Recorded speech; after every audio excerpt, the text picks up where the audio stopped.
Hello everyone, my name is Chastity Bolden and today I am so thrilled to discuss 4 essential methodologies in education. Number 1, lesson study. Number 2, teacher action research. Number 3, cognitively guided instruction, also known as CGI.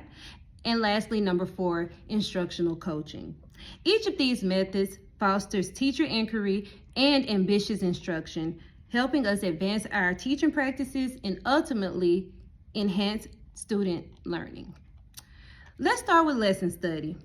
Lesson study is a collaborative professional development model where teachers work together to plan, observe, and analyze lessons. The process typically begins with a group of teachers detecting a common teaching challenge or goal.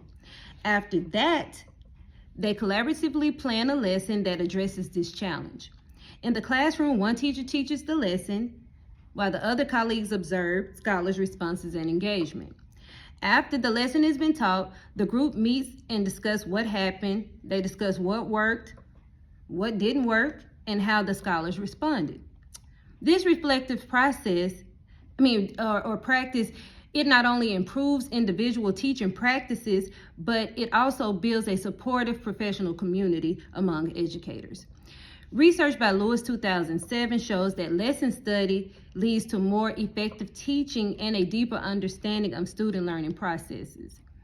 Now, next we have teacher action research.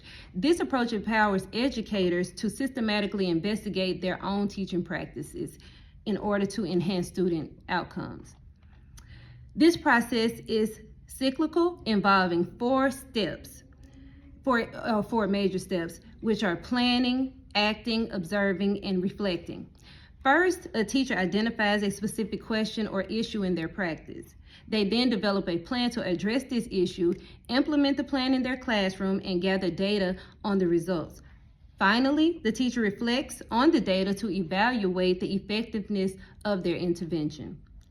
Through this method, teachers become researchers in their own classrooms, leading to a culture of inquiry and continuous improvement.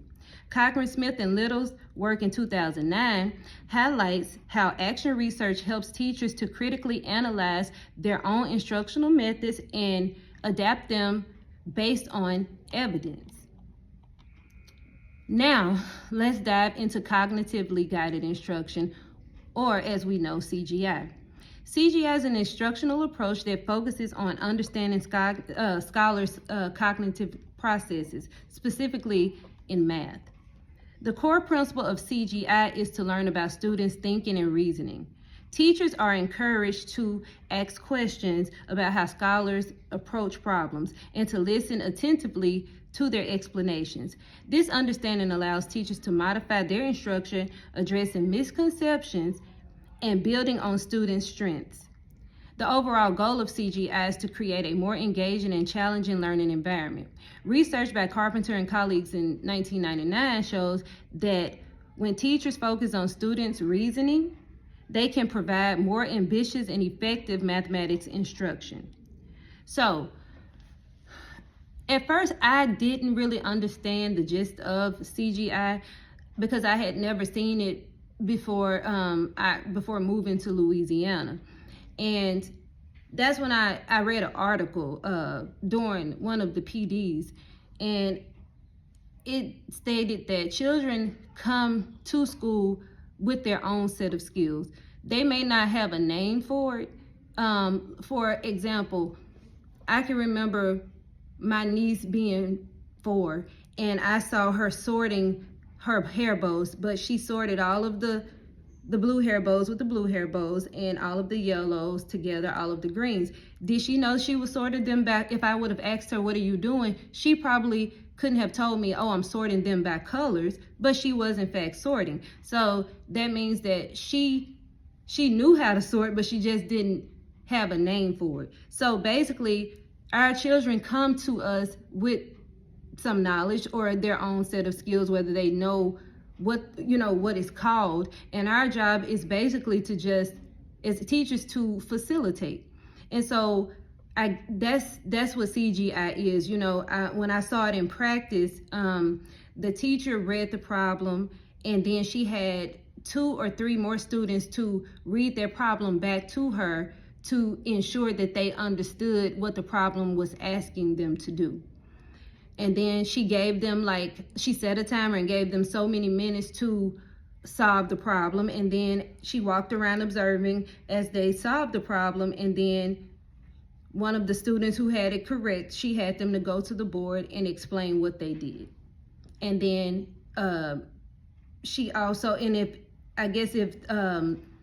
it was confusing, she did things to make sure that every child understood it, if that makes sense. So now I do understand the goal of CGI, because we're trying, as I said earlier, we're trying to understand their cognitive processes and reasoning.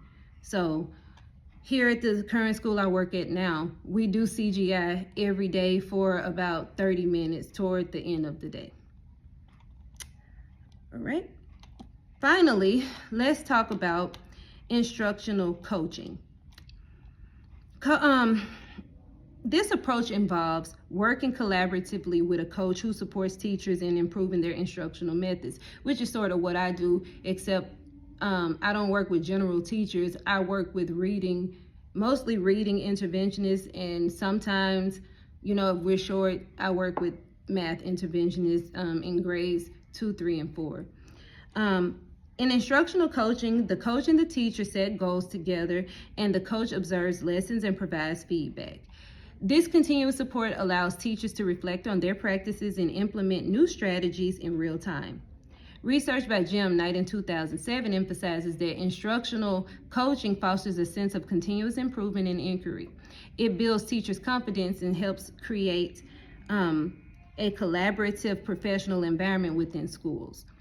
So that's what I do. We come up, I come in and observe, and if I see an issue, at first I didn't like to interrupt the interventionist, while they were teaching, but sometimes instead of letting the problem persist, I would just kind of give a signal and say, hey, maybe we should try it this way. But I also, I make sure that I'm very polite when I do that, because, you don't ever want to make anybody feel uncomfortable or anything like that. So after I correct, show her another way to do it, him or her another way to do it, after that evening or the next day, we sit down and we set goals, and then I would observe, 2 or 3 times a week, and then we'll talk about what she did improve on and then what else we need to work on. So, and that sort of builds the confidence, especially when they finally master the goal that we were working on. And it really builds the confidence. Because I used to get really nervous when my coach used to come into my room, because I thought she was coming in there to criticize me. When I realized that she was coming to help me, I actually started to look forward to seeing my coach, because I would tell her, hey, I've been waiting for you to come in, because I was wondering, am I doing this right? Because I wanted to get everything right, because I knew what I was doing was affecting tomorrow's future. So having discussed these 4 methodologies, I believe that I would be most effective in implementing lesson study in my own school. This collaborative nature, the collaborative nature of lesson study aligns well with my belief in the power of teacher collaboration. To implement this, I would start by organizing a group of interested teachers and facilitating a workshop to introduce the concept. Together, we will identify common teaching challenges within our curriculum, plan a research lesson, and schedule time for observation and discussion. By creating a supportive environment, we can foster a culture of inquiry and shared learning that benefits both teachers and scholars. Thank you so much for joining me today. I hope this information has been helpful in understanding these important educational methodologies. Thank you.